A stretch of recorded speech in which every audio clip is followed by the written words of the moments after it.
Congratulations, genius. You're the brain, the smartest mouse in the world, the pride of science, and the punchline of evolution. A mind the size of a planet, trapped in a body the size of a lunchbox. You live in a lab where humans call you cute, while testing chemicals that could make you glow in the dark. And the worst part? You know it. You think, you plan, and you suffer. Every night begins the same way. Pinky, are you pondering what I'm pondering? And every night, the answer is nonsense. You want to take over the world, but you can't even take control of your own disappointment. Every plan turns into a cosmic lesson in irony. You're a mouse dreaming of godhood, in a cartoon that only allows you to be the joke. And now, let's see exactly why it absolutely sucks to be the brain. You weren't born. You spilled out of a test tube, between cold lights, sterile gloves, and scientists with egos larger than their ethics. A genetic accident with a side of hubris. The result? A mouse with Einstein's IQ and the social life of a burnt-out grad student. Your crib was a steel cage. Your first lullaby was the buzz of an electric current. Your first hug? A shock test. Congratulations, little prodigy. Science just gave you consciousness and trauma in one go. While other mice learned to run in wheels, you were calculating orbital mechanics. And what did you get for it? A metal tag with your name on it and the privilege of being a fascinating specimen. You quickly learned that intelligence is a curse with Wi-Fi. You understand everything, but no one understands you. Your only companion, Pinky, is living proof that the universe doesn't believe in balance. You are pure logic. He is pure chaos with a helium accent. Deep down, you know there's no scientific explanation for this, just narrative cruelty.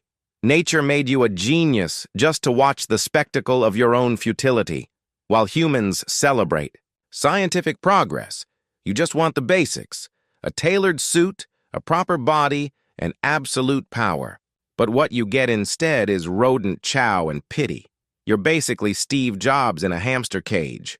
Still, every night, you stare at your reflection in the lab glass, the shiny dome lit by fluorescent lights, and whisper, I deserve more.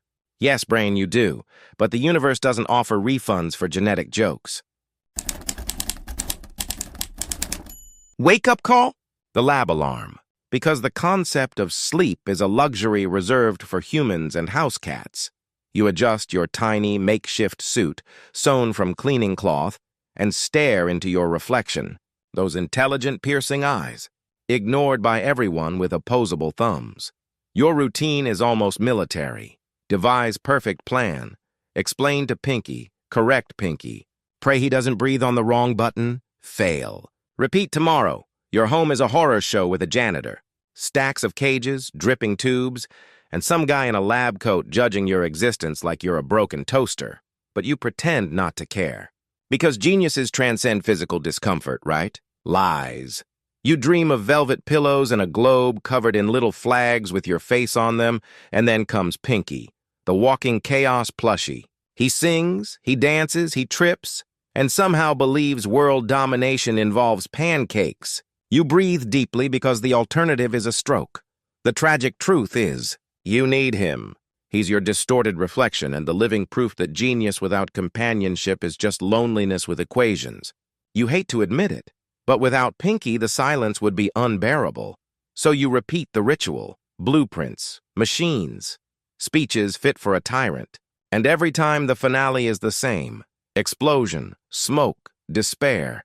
You fail spectacularly because even your failures have to match your intellect. Your motto? Failure is inevitable. Stopping is unacceptable. A philosophy perfect for a cartoon loop. You think you have enemies, but the truth is worse. The entire universe is conspiring against you. Humans, rats, gravity, the script, all united under one mission, humiliating you. First villain? The scientist who created you. He gave you intelligence but no purpose. Your evolution's most productive mistake. A rodent who thinks too much to fit in any ecosystem. And still no one takes you seriously. You say world domination, and they hand you cheese. Next comes Pinky, your assistant. A generous term since he assists mostly by accident. Every sentence he speaks is an emotional grenade. While you calculate planetary trajectories, he wonders if you've ever considered starting a pancake food truck. And worse, you answer him. Because even your massive brain has emotional needs. Then come the humans, your greatest tormentors. They stumble through life breaking their own experiments and locking you away at night. You've tried to tell them you're intelligent. They laughed. Of course they did. Humanity barely believes in climate change. They won't believe in a talking mouse and the cruelest villain of all, the script itself. Logic hates you. You can build a time machine out of a fork and a toaster, but the plot will always explode 5 seconds before it works. The universe whispers, "No, little mouse. Comedy comes first. Your true enemy is the meaning of life. That gnawing awareness that nothing matters, because tomorrow it'll all reset again. Every laugh track is another stab at your inflated ego. You're Napoleon in fur, surrounded by idiots and sound effects. In the end, there is no external villain, just the reflection staring back at you with that mad scientist grin. Congratulations, brain. You've officially become the villain of your own story. Welcome to your world, brain. A place where logic was fired and reason hides behind the furniture. Nothing here makes sense. Humans create talking mice but somehow don't notice. Physics bends for punchlines, and time stretches just enough to reset every failure. The world of Pinky and the Brain is a caricature for the audience, but for you, it's a nightmare in Technicolor. While they laugh at your failures, you feel the existential agony of being the only rational creature in a world of blissful fools. It's like being the only adult at a children's birthday party and still having to clean up the cake. The rules change weekly. One episode, you time travel. Next, you run a cookie company. Then you're accidentally president of the United States. And it never matters, because by the end, you're back in your cage. The cosmic reset button of humiliation. You try to understand the universe, but it's written by sitcom writers. Your genius fuels their jokes. Every failure, another punchline. You don't live on Earth. You live in a meme. And the worst part? You're aware of it. You can see the fourth wall, and it's made of glass and mockery. Being the Brain is existing in a brightly colored purgatory, a world where everyone is happy except the one who understands too much. You don't need to conquer the world, Brain. You just need to wake up from it. Every night, the same ritual. The camera pans, the title glows, and there you are, staring with that deadpan determination.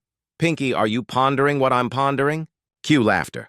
The loop begins. Genius plan. Catastrophic execution. Explosion. Smoke. Silence. Then reset, as if nothing ever happened.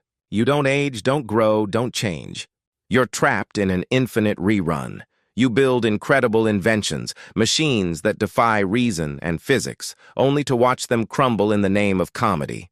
The audience laughs. You scream, and the cycle restarts. And the most terrifying part? You're aware. You feel the déjà vu, the endless repetition. You know this isn't life. It's a rerun prison. A mouse inside a cage, inside a joke, inside a TV contract. Pinky doesn't notice. For him, every night is a brand new adventure. For you, it's the same old nightmare with slightly different lighting. He's happy because he's clueless. You're miserable because you see the pattern. The universe has a sense of humor, and you're the punchline. Sometimes you try to quit, to be normal. But normality suffocates you faster than failure. So you keep going, not out of hope, but out of habit. Because the loop is all you have left. World domination stopped being the goal long ago. Now your true enemy is boredom, and boredom, Brain, is eternal. Time doesn't move, but you feel it anyway. Each failure adds another crack in your sanity. Each night, the same thought. Maybe. The problem is me. You start to question your own genius. Because really, how many failures can still be part of the plan?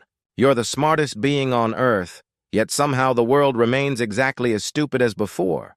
Your tiny suit feels tighter, your voice more strained. Your patience gone. You watch Pinky celebrating a new toaster like it's world peace and think, maybe he's the smart one. The truth hurts more than any lab shock. You don't want to rule the world. You just want it to make sense. You want to know why you think so much when the universe only rewards stupidity and laughter, but it's too late. Your image is sealed. the eternal failure, the pint-sized tyrant doomed to repeat his own downfall. No one sees your pain, just the cartoon version of it. The audience loves you because you lose. Your intellectual tragedy repackaged as slapstick. Sometimes, between explosions, you try to tell Pinky about the existential horror of being a sentient cartoon. He answers, "Narf!" And somehow that hurts more than the failure. You're a reflection of modern humanity, hyper-aware, overthinking, and utterly powerless. A brain that feels too much and understands too well.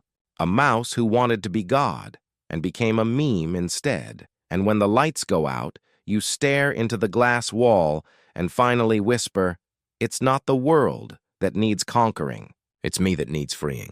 But no one hears it. Because tomorrow, there's another episode. And so another night ends in the lab.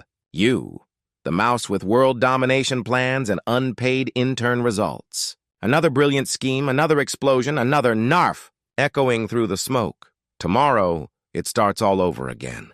You'll wake up, straighten your tiny jacket, look at Pinky, and pretend to believe again.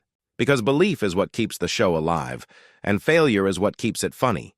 The world keeps spinning without you in charge, and maybe that's mercy. Because if you ever did take over, humanity would probably quit. So take a bow, little dictator. Applaud the invisible audience, and repeat your eternal mantra.